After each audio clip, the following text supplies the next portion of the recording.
Welcome to Built for This, the podcast where purpose meets performance.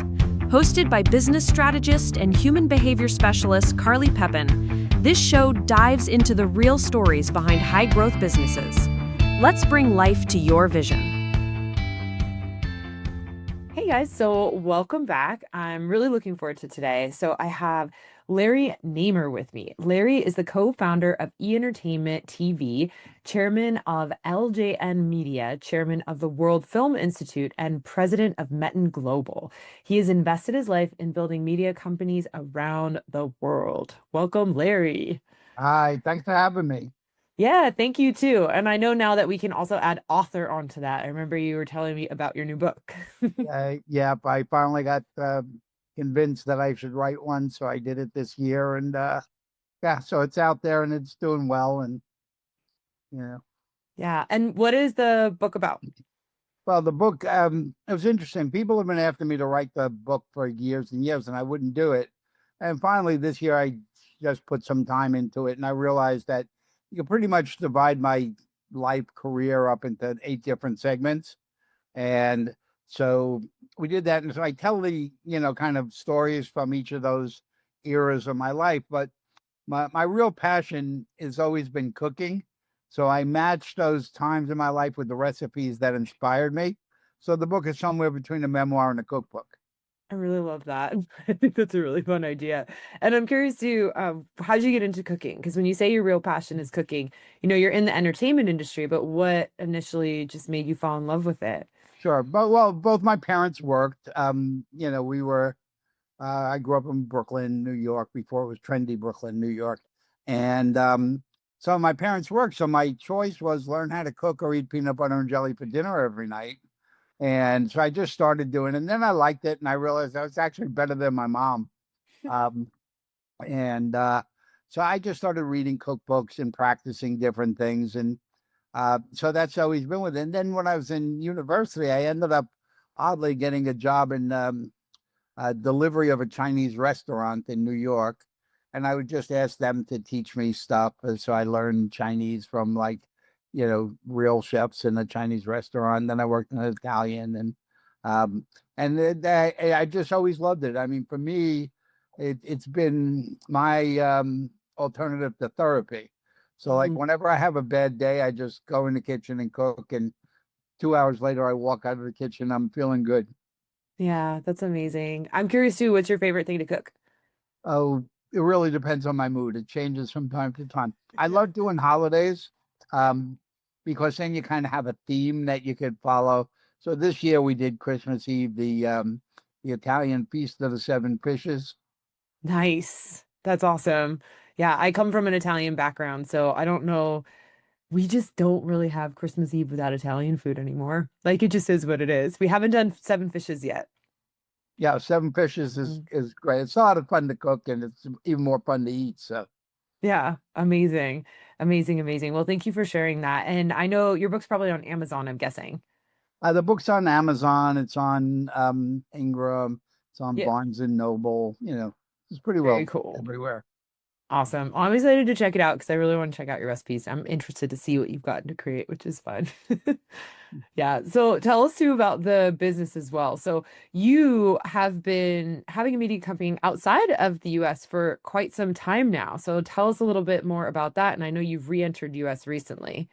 Yeah, at I always had the feeling that, um, this naming of Hollywood as the center of the entertainment world or the media business was, going to be fairly short-lived, and Hollywood would cease to becoming the geographic place you had to go to make media, but it would become more of a measure of creativity, a measure of quality. Um, but as technology made the barriers to entry and the cost of getting in content creation lower and lower, we just felt that it would spread out. So even at I really concentrated on building foreign markets. Mm. So E was, other than CNN at the time, E was the only network that really said, we're not just a US network, we're a global network. And we went out there, and I think in our first year, we were in 14 different countries. And now he is in 140 countries, 142 countries, and arguably the biggest influence of pop culture in the world and stuff. So I've always been fascinated with opportunities that were happening in other countries, other cultures, and Hmm. stuff. And I started a little company in Russia while I was still at E, and started doing programming there and concerts there. And then I kind of jumped over to China and doing the same thing. That for me, it's fun. It's a challenge. Yeah. And I'm curious, even like working in the different countries, right? Like we talk about you have business in Russia, you have business in China, and then versus the US. Like, what would you say the biggest differences that you're starting to notice in how you work, how you're able to work? Well, I mean, when you look at Russia and China, you're really looking at, let's call them post-communist societies and stuff. So business is much more structured there. I Hmm. mean, you know who's in charge of everything. It's very clear who's in charge. Here in the U.S., you have something you want to go to Netflix with it. You call up one person and they go, "Well, I don't know if that really is in my area. Maybe it's so and so," and it's not so clear. Um, Hmm. uh, China, for me, has been the most interesting in that, culturally, it's very different and stuff. I mean, here in the U.S., kids don't really grow up with their grandparents. They don't grow up in that multi-generational kind of structure. In China, that's all they do. Um, so there's a total difference in the way you relate to elders, or your just respect for elders and Hmm. stuff. So a lot of that, and it's just been fun. I mean, kids grow up pretty different there. Although that is changing now with media being much more global, and TikToks and everything, being accessible almost everywhere in the world. You're starting to find that, a kid in China has a lot more in common with a kid in the US, who's Hmm. a fan of Gossip Girl than they are with, necessarily the Communist Party. Um, Yeah. so it's fun trying to learn all this stuff. That is cool. I really like that. And even that dynamic of like what kind of media is out there. Is it they're wanting the same things as the US or are you shifting it? They're in many ways they're actually a little bit ahead of us Hmm. here in the U.S. And you look at the latest rage in the U.S. now. Everybody's been all of a sudden looking at these things called micro dramas or shorts, these little 2-minute movies and stuff like that. There's like 20 platforms in the U.S. now, and people in the U.S. think that we invented it. We've been doing this stuff in China for 8 years now. Yeah. Um, it's there. A lot more people watch stuff on a cell phone in China than do here. I mean, we have one show called Hello Hollywood, which is kind of like Hollywood news, but done with a Chinese host and really, geared to what does that Chinese audience want to know about what goes on in quote Hollywood. And when we did surveys, we found that like over 70% of the people were watching us on a cell phone. Hmm. So, I just said to our production people, I go, why are we continuing to shoot horizontal when the majority of people who watch us vertically on a cell phone? Yeah. So we started changing, and then really began to notice that a lot of the Chinese platforms started shooting horizontal going back to 2013. So, they've been ahead of us in a few different areas. Yeah, that's so interesting. I'm curious too, how did you even start to get into working with these other countries? Like, how do you get into working with Russia, with China? Almost by accident. Um, no, I was still at E, and a lawyer here in Hollywood said to me that he had some clients that were doing some business in Russia, and somebody proposed a media deal, an entertainment deal, and they didn't really understand the business. He said, "Will you go over there and tell me what you think?" Hmm. And I was like, wow, I'll go to Russia. Sure, I'll do that. And, so I went over there. And of course, the deal that they were looking at made no sense whatsoever. But yeah, I just got fascinated with the place. And you could tell that things were changing Hmm. there. Well, they were about to change. I mean, this is going back to when it was still the Soviet Union. And so I started doing some stuff there. It was, for me, it was fun. And, uh, we bring TV shows in there from the West and we'd redo them or we would create original there.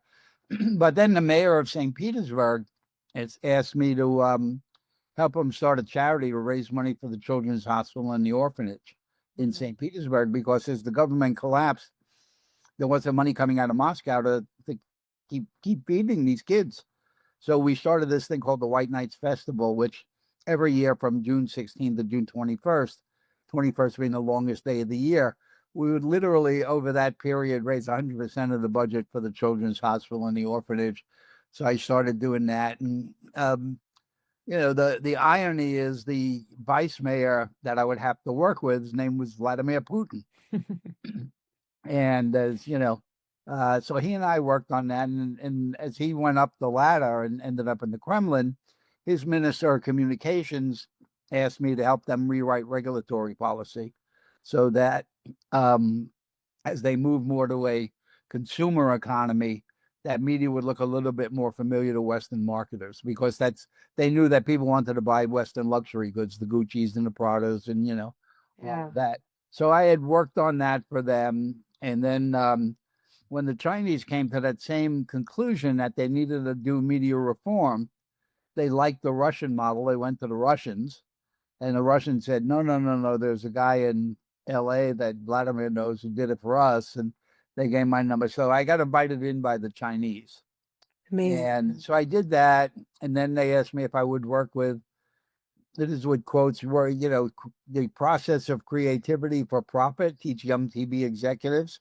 Because they had to move from this 100% communist controlled system to this somewhat, not somewhat drastically different kind of model. And so I did that. And then, the guys that we work with said, why don't you start a little media company here so we could learn from you? And I said, well, you don't let Western media companies in here. And they went, well, we don't let the ones we don't like. I go, okay, why are you going to be so nice to me? And they said, it's really simple. We have a fight where Rupert Murdoch is on the front page of the Wall Street Journal. We have a fight with you. We go out for drinks. We scream and yell. But the next day we're good. They said, for now, we'd rather do it that way. So they set up a little experimental company for us there. And we've been in experiment in China for, God, it's 16 years now. It's really cool. And when you're working over in China and Russia, are you working with teams that are over there, or are you working with teams that you have set up in the US? No, in China, it's in the way we built it. We were really looking back, we were very smart the way we did it. We really analyzed people, Westerners who have failed in the market and why they have failed. And, people like Rupert Murdoch could go, oh, here's a show I do in Australia. I'll subtitle it in Mandarin for you and whatever. And the Chinese are like, look, we're like 5 times bigger than the US or 4 times bigger than the US. And, if you don't want to produce in our language for our people, you're in the wrong place. Hmm. So what we did was in LA, we set up a production operation. And then I would get kids from USC and UCLA, all the film schools around, and we would take in a whole bunch of interns Yeah. there. But the parameters were you had to be born and raised in mainland and want to go back to mainland. Because we Mm. didn't want people who just looking for green cards or, to become a US citizen. So these kids who would intern for us, we take the best of the interns and then we would give them some lower level job. And then we would take the best of the lower level job and we would give them like a 1 year really intense, training ground. And then they would go back to China. So in our China office, where, we've got 31 people, we operate more as a project management company there. Yeah. So when we're in production of a movie, we may have 200 people, or a TV show, having 100. But, the main core is, 31 folks that were born and raised in mainland, trained in the US. They have at least one master's degree. Most of them have two. Um, Yeah. and so not only are they bilingual, they're bicultural and they understand best business practices from both countries. Amazing. Yeah, what a cool strategy. And so I remember when we had talked earlier, I know part of the strategy from having the interns was from e-entertainment. It's part of how like you were able to start it. And then is that kind of where you had remembered that from and then just refining it in such a way that you could translate this into the Chinese market? Yeah, I mean, for me, I've always been, very cognizant of the fact that the people who really get behind TV shows and become the avid fans typically are young folks. I mean, you're not going to find many senior citizens getting like crazy about a new TV series and stuff, although you do see it a little bit more these days. So I always felt that in order for me to be able to take what I know and my creative ability, but really hone it down to be very relevant to younger audiences, I had to Mm-hmm. surround myself with young folks. And I do that even today. And the E story is interesting because there's never been a TV, um, the global TV network that was started by average people. Um, all TV networks are started by big media companies, but Alan and I weren't smart enough to know that. So we set off thinking we were geniuses when we came up with the idea for E. And yeah, but it took us 3.5 years, and we hadn't raised a dime. And finally, the going rate to start TV network at that time was somewhere between 60 and $100 million. We found someone who was willing to give us $2.5 million, which doesn't even cover buying the cameras. But I had a friend who was teaching radio, television, film at University of Texas in Austin, and we took the $2.5 million, and I called up Brian. I said, "You have kids that need intern jobs, and for the summer." And he said, "Yeah, we had a lot of trouble placing this year." I said, "Well, send me all you got." And so he sent 31 kids from Texas into Hollywood, and people don't realize because he's a monster now. 142 countries, valuation, I don't know, is up around 10 billion or something like that now.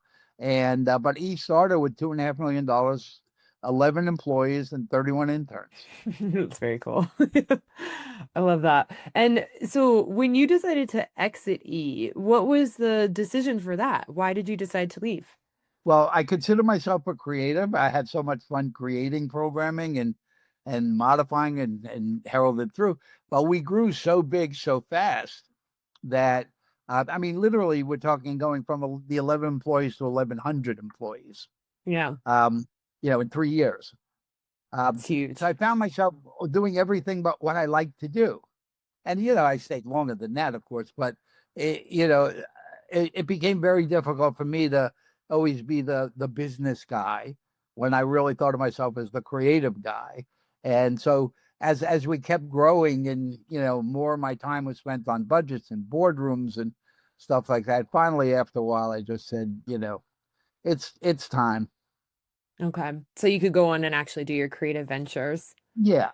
Yeah. Okay. I love that. And so present day, you're also coming back into the US. So tell us about what you're doing in the US. Sure. I with COVID, the restrictions in China were really, really drastic. Um, Even though I have an apartment there and a company there, they're going, well, when you're coming in from the US, you got to quarantine in the Chinese hotel for 3 weeks. Yeah. And I was like, no, no, no. I said, I have an apartment. I promise I'll stay in. And they were like, no, you can't, we can't let you do that. So well, I just decided. I said, you know what? Uh, I'll start doing some stuff in the U.S. again, rather than think of it as a vacation. And we um, we just started looking for projects that were um, all have a social impact component.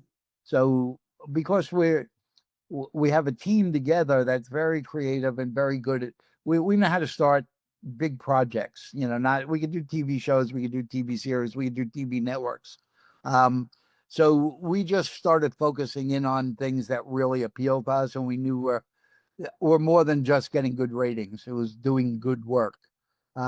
So we created a series, Financial Wellness for Millennials, because kids don't necessarily learn life skills in school anymore. And then another one called Conscious Parenting, because being a parent in today's world is incredibly difficult.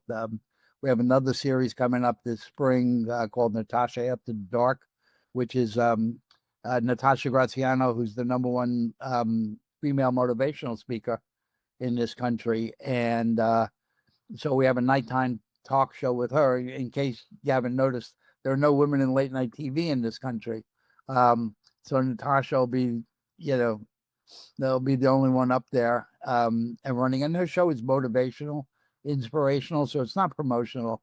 I mean, it amazes me. The networks are going, maybe late night TV doesn't work. And I'm going, no, maybe it doesn't work because you don't do anything people really want to watch.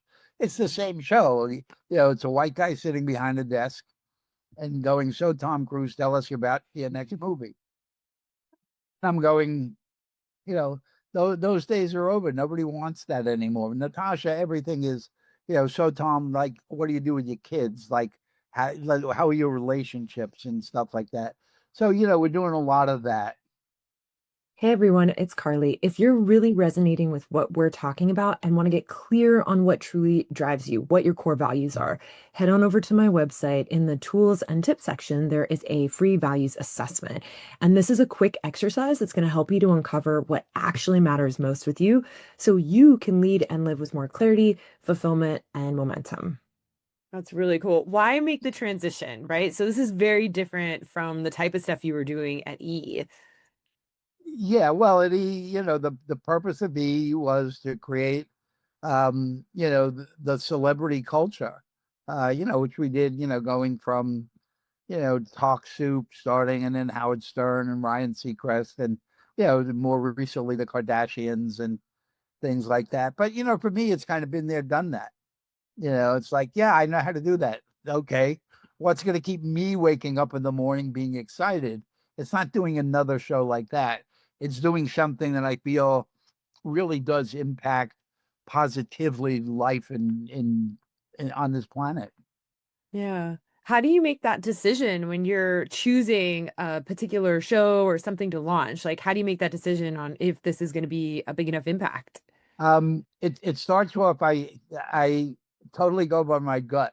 I found out my gut is pretty good, and if I don't feel it, we pass, and if I do feel it, only then will we actually put it in, do the research and stuff. And quite honestly, a lot of times we'll come up with ideas, and 9 out of 10 times after we do the research, we go, you know what, sounded good a month ago, but no, that's not going to work. But every once in a while, we have a good one that does work. So, Okay. And what does research look like on the back end that would validate an idea? well, we would look and say, okay, is there a big enough interest group out there that's going to be interested in whatever the subject matter is, and is that going to be able to? Are we going to be able to find it and get to them and let them know it exists? And can we generate enough revenue to keep this series sustainable? Because Yeah. again, if it's not going to, if it's going to be on a one and done, we don't necessarily want to do it. But if we feel like, okay, we could bring in advertising money or sponsorship money or whatever, and we could keep this thing going because we can't carry them forever. I mean, we don't mind carrying them for a while. Um, so, it starts with that. And then we start to look at going, okay, where would be a good home for whatever the subject is? And do they have anything like it? How would we pitch them on it? And I mean, it's not an easy process. Getting a series or something on the air these days, even with the streamers, is it's a lot of work. Yeah. So you're also, I guess, because you're the media channel, you're basically the distribution in a sense as well. Well, EU's distribution, Mhm. we're really content creators. Got it. Although that's that, I used to say I'm a producer, now I'm a creator. Um, but yeah, we create content for all different kinds of platforms. We get a lot of people now where they have a good idea and then they go to like particularly one of the streamers, the Netflix or the Amazons, and they may say, you know what, it's a good idea, but we don't know who you are and you've never produced a TV series and we don't really feel comfortable giving you tens of millions of dollars to do it and learn. Um, so a lot of times they'll send them to us because we have the ability we could do essentially anything that a TV studio or movie studio could do. Mhm. And we could do it for a lot less money. and we're a lot more entrepreneurial, and we look for new ways of doing things Hmm. as opposed to, the traditional media folks, want to replicate what they've done before as opposed to invent something new. Yeah. So when you think about the things that you're creating, your goal also is to really invent new things that have a meaningful impact, it sounds like. Yeah, that Yeah. absolutely, that can do it. So new forms. Um, in China, we do a lot of immersive Hmm. entertainment. We buy up the rights to things like immersive Van Gogh and immersive Klimt and stuff. We're very big believers in artificial intelligence and how it really is a tool for creative folks. Yeah, We don't find it a challenge. It's never going to replace me, for sure. unless somebody finds a way to drop the AI program on its head, which is what my mother did, unfortunately. Um, but there's so much opportunity out there. I mean, now vertical dramas, they started out being kind of like I say, soap operas on steroids, but you'll see that expand into different. You'll see sci-fi and horror, fantasy. You'll see that stuff come around really quickly, and Yeah, that's a lot of fun, inventing a new form. that's Just like cool. just like we get credit for inventing reality because we really did invent reality. Um, Yeah. So do you think a lot of the stuff is actually moving into like even in the States, like we'll see more vertical form movies? Yeah, well, Mm. you'll see um, a lot of the short form because attention spans are narrow, Yeah. um, and they keep coming down, and more people are watching things not so much on a big TV set, but on a vertical device. Um, Yeah. but there are things that you want to watch on your TV, and one of the problems with verticals is you say, okay, if I shoot this in vertical, what happens if I want to make it into a TV series? Then I Mhm. would have to reshoot it. But that's actually going to change. And here's where artificial intelligence will play a good part. So even if you shoot it in vertical, they're working on technology now. We see this in China, where the AI technology can imagine Mhm. what would be on the sides of that vertical if you Mhm. wanted to turn it, and it'll turn it into horizontal because it'll be able to sample that center of the picture and then figure out what the edges look like. So you're going to be able to shoot it one way and use it in any way you want to use it. Yeah, that's We're a year amazing. away from it. That's all. Yeah, they're already doing it on still photos. Because Yeah. it's like I have access to it in my Photoshop and it's like, do you want to extend the picture? And I was like, what? Yep. But it's actually quite spectacular what they're doing. I'm curious as well, your thoughts with AI, right? So there's a dynamic where we'll see that whole movies can be created by AI. Do you think like that there'll still be a desire and a draw for having like a normal action film with normal stunts by actual stunt individuals versus constantly having AI because AI kind of gives you more of that pizzazz. AI will be good for certain things, but it's not good for everything. I mean, it never fully replaces the human touch. When you think about what is AI, AI samples all the things that have been done previously, and then when you ask it a question, it basically comes up with this composite answer based on all the things that have happened before. But where does new ideas and fresh ideas come from? They only Yep. come from one set of brains, Yep. and those are in human beings.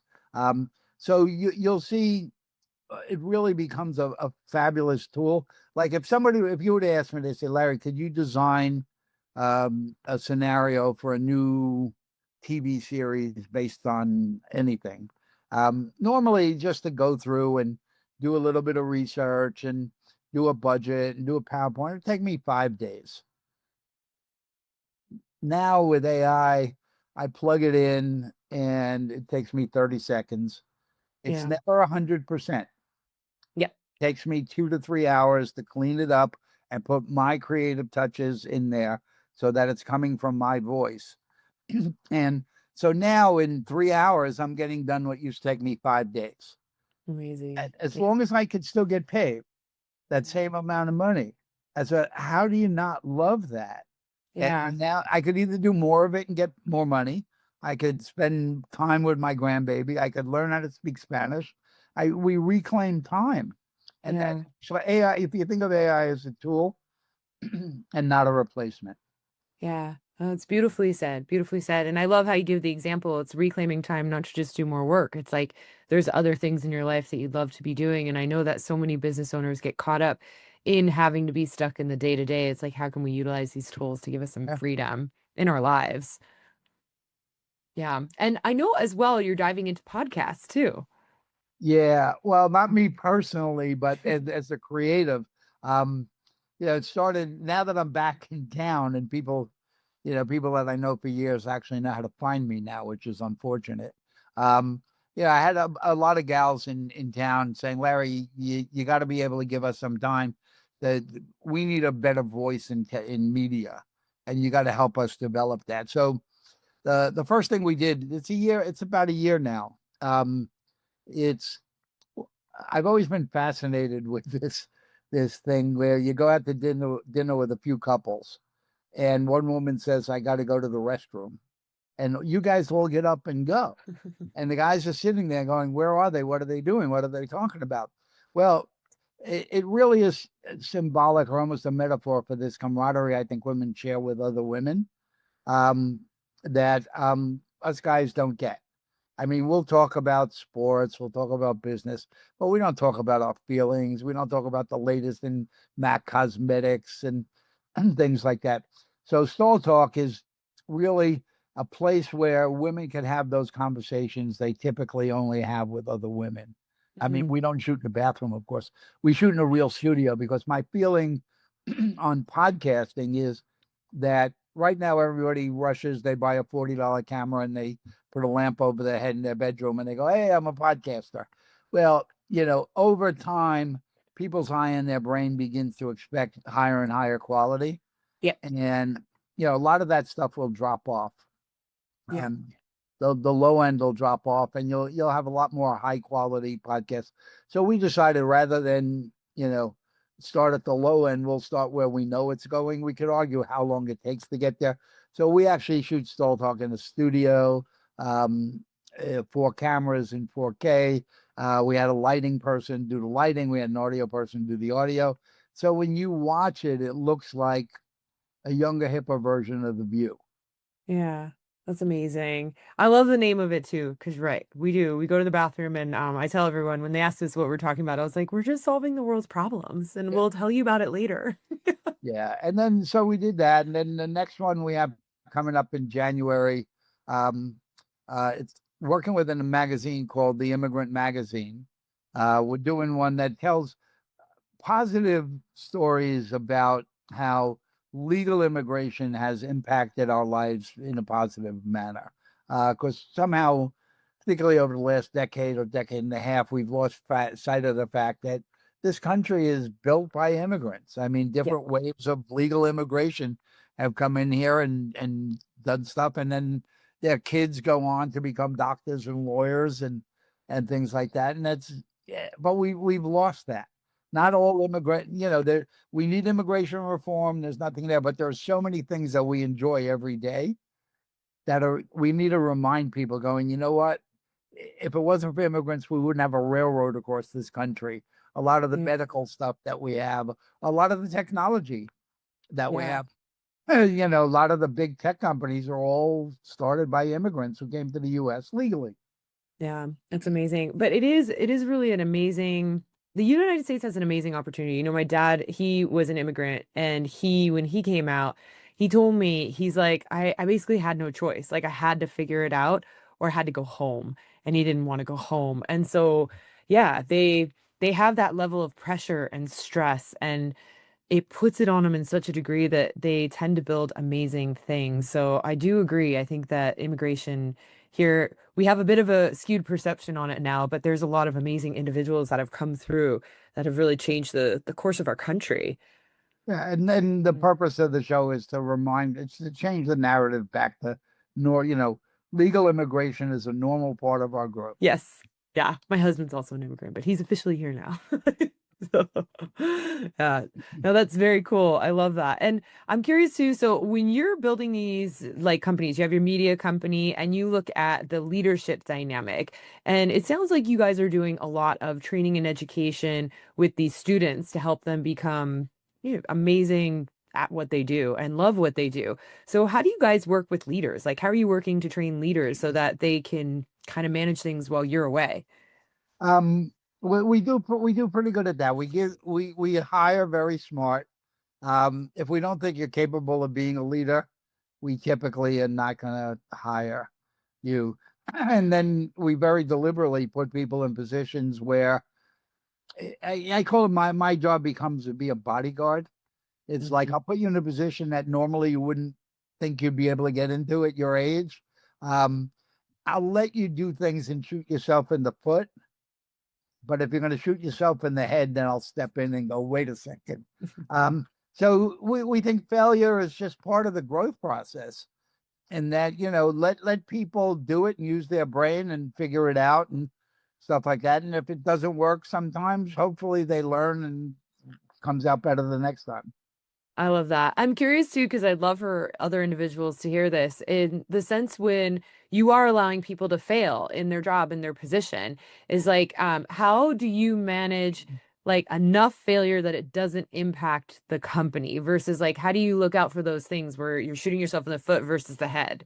Well, I mean, we make that judgment. We look at it going, okay, we may not agree with what so and so's planning to do, but even if they're wrong, it's not going to be a major big deal, and we could fix it really quick. Versus like, oh my God, if they do that, they're going to sink the project and stuff like that. Then we'll step in. Okay, amazing. And when you're hiring people for leadership, right? A leadership position, or you're thinking about giving someone a promotion in the company, what are the qualities that you're looking for that indicate that they would be suitable for the job?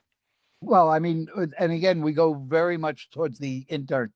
We love to bring in interns because then we really get to look at someone and see what they're made of, and the so number one is, do they have the mental capacity level that we think is going to be necessary for the job. Hmm. Number two is that they have the work ethic, because a lot of times there's a huge disconnect, particularly in these days. People like, oh no, I can't work full time. I spend the summers in Ibiza. We get that a lot, and that just doesn't work for us. It's got to be, we feel that putting you in a position is a position that really is valuable to Hmm. you, and that you're going to put the time and the effort and the study and and go through all the hard work to get to where we know you. It's going to take you some time to get there. We don't think Hmm. you get there on the first day. And but a lot of it really is work ethic, particularly these days, more so than it used to be. Uh, Hmm. you used to be able to depend on a certain level of, if somebody took a job, a certain level of work ethic. Now it's very different. Hmm. Particularly with work from home and stuff like that. You got to be really careful that you're not going to get people who think that this is like a vacation. Yeah, it's very interesting. What do you think that, like, why do you think that transition was made where we're not seeing the same almost work ethic and that effort and energy put into even building a career, right? Like people being like, I want to start from the bottom and move my way up. That was my life when I first got out of school, and it was great, and I had the opportunity, but I just don't see that to the same degree. What do you think made that shift? I think people's values have changed. I think, particularly in younger people, from, let's say, my kids on down. And a lot of it is really good. A lot of it really is depend on quality of life.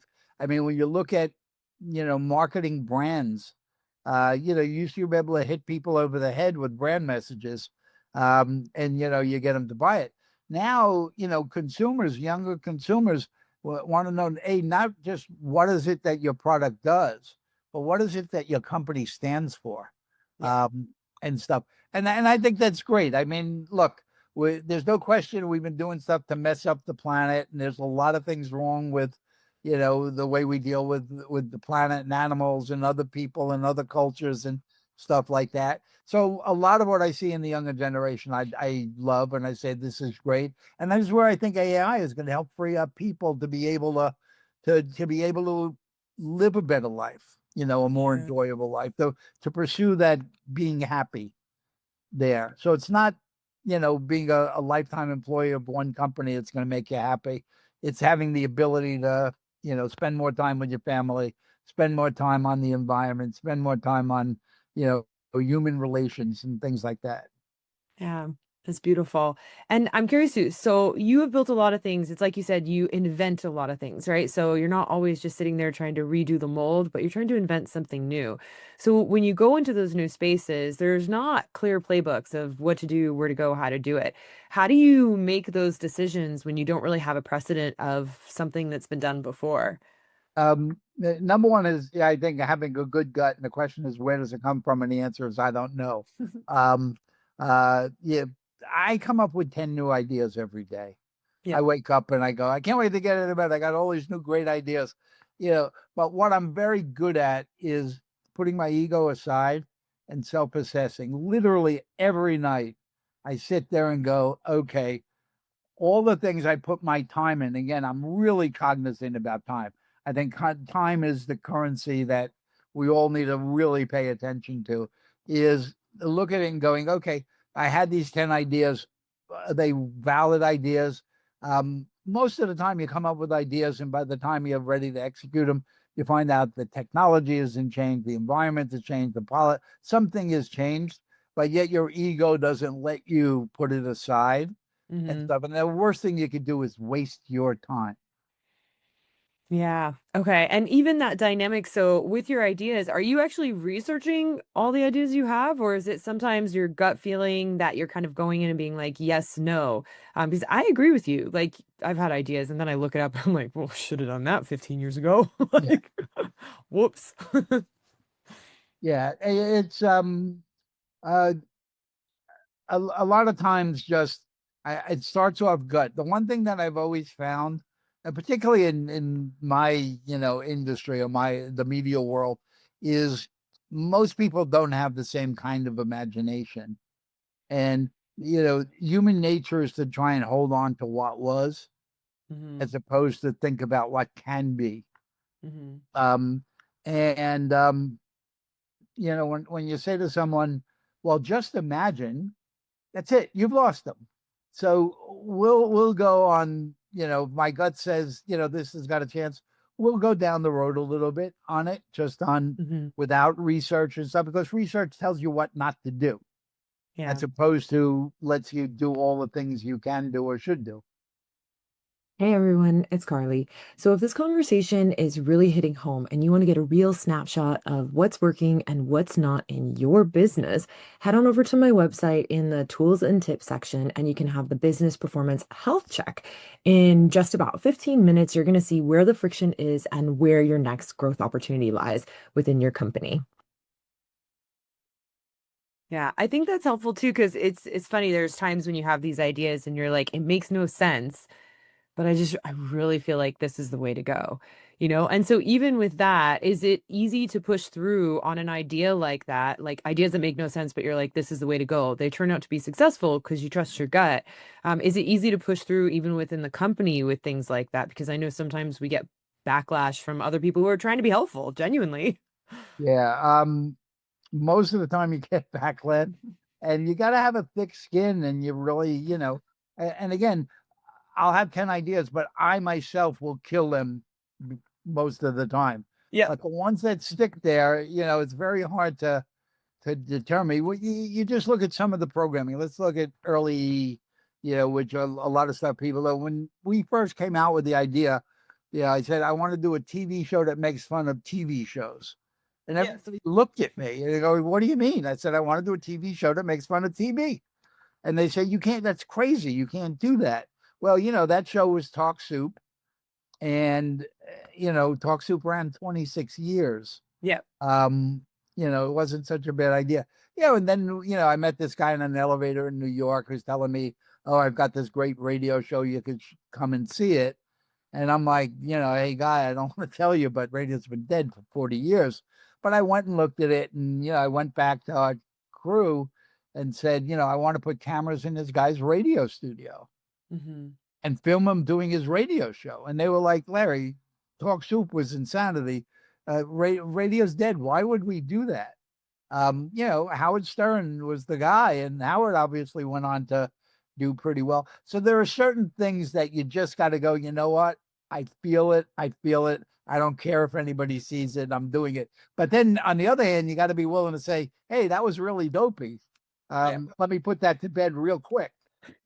Sometimes you're like, this was not a good idea. We're done. Yeah, awesome. And so even this dynamic with you having, so you have individuals here in the States and you also have individuals in China, so working. And what makes the team really effective to work together regardless of having that separation with geography? Zoom. Yeah. Uh, we found quite honestly, when COVID came and I couldn't go as often as I used to, I was spending like 40% of my time there. And but I have a partner in Beijing, this woman named Jean, and so we found that the more that I stayed away, the better the company did. Um, and stuff. So, we Zoom 3 times a week and stuff like that, and we all get on track, and it just works out well. The She's Chinese, she grew up there, she knows how to manage people within that culture better than I Yeah. ever could. That's fair. It is a very different culture. I have a client in Vietnam and it's very, very, very different. The way that he's able to manage employees there versus how he says it. He's like, the way that you guys talk to employees, he's like, that just people would just quit. Like, you couldn't even keep them around. So Yeah. it's nice to have someone in charge who actually really understands that dynamic. Yeah, and plus in China, the work ethic is really different. I mean, the folks that we have working there, working a 10-hour day, 12-hour day is kind of normal. Yeah. Um, Going to the office on Saturday is kind of normal. Going to the office is normal. Here, to get someone to go to an office 2 days a week, is quite a challenge and stuff like that. So there are a lot of challenges in mixing the cultures, but we managed to do pretty well at it. Yeah, I'm curious as well, like even with the personality types and the psychological side of this, with the individuals who work for you in China versus the ones who are in the States, because they collaborate and they talk to each other, do they ever feel upset that they have to work more, or do they just love working because it's so ingrained in part in the culture? The ones in China love working and stuff like Yeah. that. Again, this is all very new to them. I Yeah. mean, most of the folks that are under 40 there, their parents were Cultural Revolution parents, which was dress the same, work in the factory, don't stand out. Now all of a sudden, it's the world has opened up to them, and they're just grasping it. Yeah, that's really cool. Funny, I come from like fashion industry as well, and you work a lot there, but it's different even being in corporate world now, where even if I'm doing like corporate meetings, they're 8 to 5 sharp. Where I Yeah, was used to like, you get there at 8, you might get there at like 7 or something or 6 if we have a photo shoot that day. And then I don't know, maybe I'm there till midnight. Sometimes I was there till 1. I was like, oh, you just get the job done, and we had a good time. right. But it's a very different culture where it's like, no, we are 8 to 5. We're taking our lunch break. And I was like, okay, I guess I could adjust. Yeah, no, when I'm in China, I mean, it's very different. I mean, you get there early, and you go to the office more often than not there. I Yeah. mean, um, you go to dinner and then you have meeting. You typically your dinner is a business dinner, and then you have meeting after dinner, and Oh, then you go out for drinks with somebody that's business. So it's a lot different. that's really interesting. And when you transition and make the transition, do you find it even easy for yourself to make this transition between all the cultures? It took some, for me, it's been a little bit easier. And again, for China, it was easier because I had all this experience in Russia. Mhm. So I consider myself an expert in post-communist media. Um, but it was okay. It's been okay for me, but there've been learning lessons and stuff.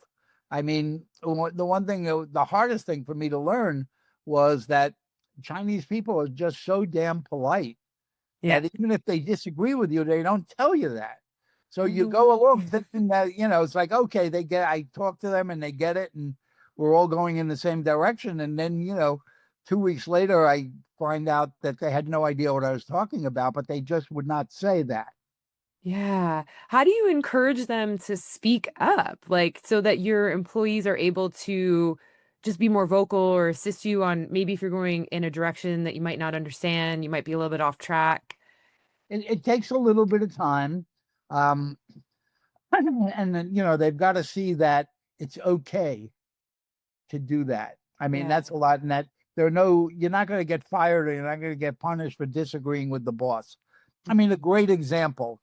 Um, I was, I created a comedy there. I thought that at this old age, I'm funny. So I created a sitcom there. And my writing team in China, I have 7 women, a part of the writers' room. And because I have this theory that Chinese men are just too serious and they're not funny. And my sense of humor is fairly whimsical. And so in this series, it was about really the transition China goes through between being a rural country to becoming an industrial country, and um, and then being so successful financially. So it's about the what happens when you have incredible economic growth in a Mhm. short period of time, and people's social skills don't grow as quick as their bank account. Mhm. That's kind of the underlying thing. So it's about a family that moves back from the city to this village where the star, grew up and stuff. And so I needed a character that could uh did thought not city is good or rural is good, but and so I decided that I was going to have a miniature donkey be the narrator of the series, because it was on a farm, so his little donkey narrates and comments on everything because he thinks they're all crazy. And so I'm in the room, talking to the writers, and yeah, I'm going, well, and we're going to have this little miniature donkey. And they start talking in Chinese faster than I can comprehend Chinese. And finally, the one woman who speaks the best English says, well, who's going to draw the donkey? And I'm like, no, we're not going to draw the donkey. We're going to use like a donkey. He goes back and talk. I could tell, like, they're still not quite getting where I'm going with this. And she says, look, Mr. Larry, which they are Mr. Larry, um, with all due respect, you do know that donkeys don't talk, right? And I'm like, okay. I said, Neb. So what I'm going to do is I'm going to get a real donkey. I'm going to put peanut butter on his teeth. He's going to lick it off and move his mouth, and we're going to dub the words into his mouth. She goes back and she's telling them, that what I said, and I could tell that they're getting a little bit more comfortable with it, but they're not still quite there yet. So finally, she just comes to me. She says, "Look, we have one more question." I go, "What?" She goes, "How long is it going to take for us to teach them Mandarin?" And I'm like, "Oh my God, that put me on this earth to teach donkeys how to speak Mandarin." Um, but so it started out that way, where they just couldn't do. After they got used to the fact that being silly was okay, Yeah. he was sillier than I could ever be. They were going, well, if the donkey came from Mexico, he came from a hot climate. And now he's in, like, part of China where it's cold and snows. So they would start knitting they had the characters knit sweaters for the donkey. So then there was a big conflict between the women who would make them Harvard sweaters versus the women that would make them Stanford sweaters. And they would have college competitions among donkey sweaters. And, you know, if they see that it's okay, it's not Yeah. part of what they grew up with, but they're human beings. They got it and they just took what I did and just extended it. Yeah. So it's more just going in and exemplifying, like, just it's okay to speak, it's okay to connect, it's okay to speak up. Like, we're gonna have some fun with this. Yeah. And Yeah. and and and them getting comfortable that they could literally say anything to me and it's not going to result in like punishment. Yeah. I imagine you hold on to employees for quite some time, like that there's not a lot of turnaround there. Yeah, not a lot of turnaround. A lot of the people that I still work with today, my teams here that not that I call on for various projects, they're all people that, go back to the early days with me. Yeah. Amazing. And even the early days with E is what Yeah. you're, Yeah, yeah. early days with Amazing. because they know, they know that, there's no limit to my being crazy. So therefore there shouldn't be any limit to theirs. Yeah. Oh, that's beautiful. And as well, like when you look back at your career, what would you say that you look back and you're most grateful for out of what you've created, what you're doing today? I love, so many people like we once figured this out. There are 17 early E people that went on to becoming presidents or executive vice presidents of TV networks, which is incredible. Um, when you look at our hosts, I mean, for whatever reason, we turned out a whole bunch of good ones. Yeah. You look at everybody that was on Talk Soup, most of them went on. I mean, the early hosts would be Greg Kinnear, Academy Award. Julie Moran went on to be the first woman to do Wide World of Sports. Katie Wagner went on to do Lifestyles of the Rich and Famous. Mark DiCarlo did Studs. Um, we were very, very good at developing people for higher power. Yeah, that's really beautiful. It's also really inspiring, right? It's because you get to see everyone that you've connected so deeply with in that career move on to do pretty amazing things. Yeah, absolutely. Yeah. So yeah, so it's really that. Yeah. And what does the future look like for you? Anything that we haven't talked about that's on the horizon? Well, I just took over the World Film Institute as chairman, Hmm. and that's been around. It's been a 501(c)(3). It's a charitable organization, and they've been doing some award shows, like they do the Family Film Award shows. But I want to turn it into uh, a, a platform for master classes for Hmm. video content creators of all sorts. So it could be you create it for entertainment value, for commercial value, for educational value, but to get the best teachers in the world for any part of the process and to do very economically feasible, low cost master classes. So you say Steven Spielberg teaches, directing. Hopefully, I get Steven to do it.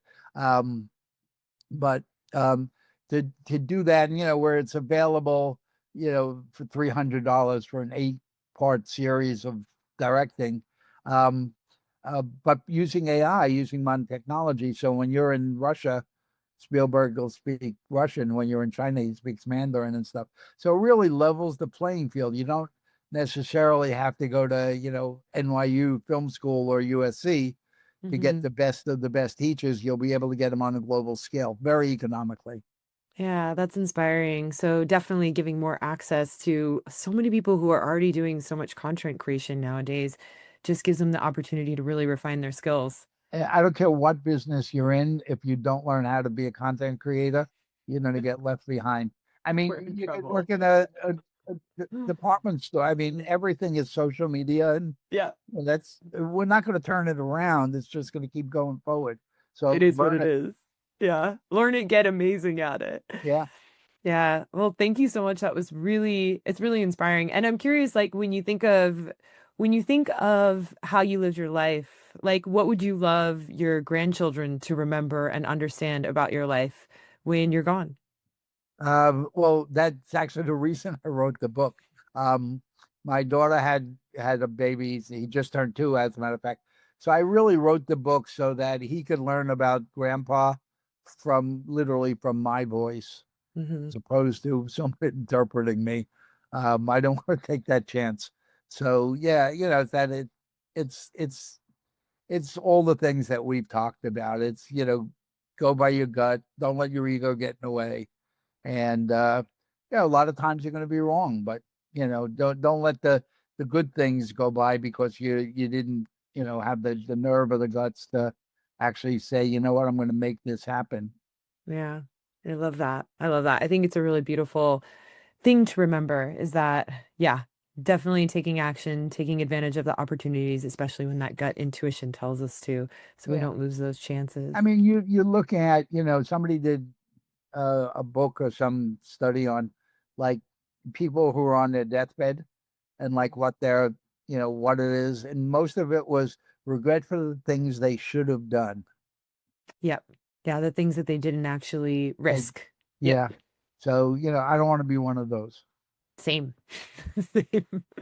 Well, thank you again so much for coming. I do really appreciate the time that you spent with us today. And where can people find you? I know we can find your book on Amazon, Barnes and Nobles, all the major Yeah. dealers. Where else can we find you? Probably the best 2 places. If you go to my Facebook page is under Larry Namer, and my Facebook page is almost my food blog where I post all the stuff that I cook. But then, businessy kind of stuff on Instagram. So it's Larry Namer TV. So it's at Larry Neiman TV. So Instagram, follow me and stuff like that. Now I'm doing a lot of like responding to things that people ask me. Like I get people always asking me like, how do I break into business? And so I'm starting to do a lot more advice. Very cool. I feel like that would be very valuable for a lot of people, because I'm sure you have some really good wisdom for them. Great. Oh, Yeah. thank you for having me. Yeah, thank you. And I'll put his information in the show notes for anyone. So if you didn't get to write it down, you'll get it there. And if you found this inspiring, please like, forward, share it with other people, and spread the word. And thank you again, Larry. We really appreciate you coming. All righty. Take care now.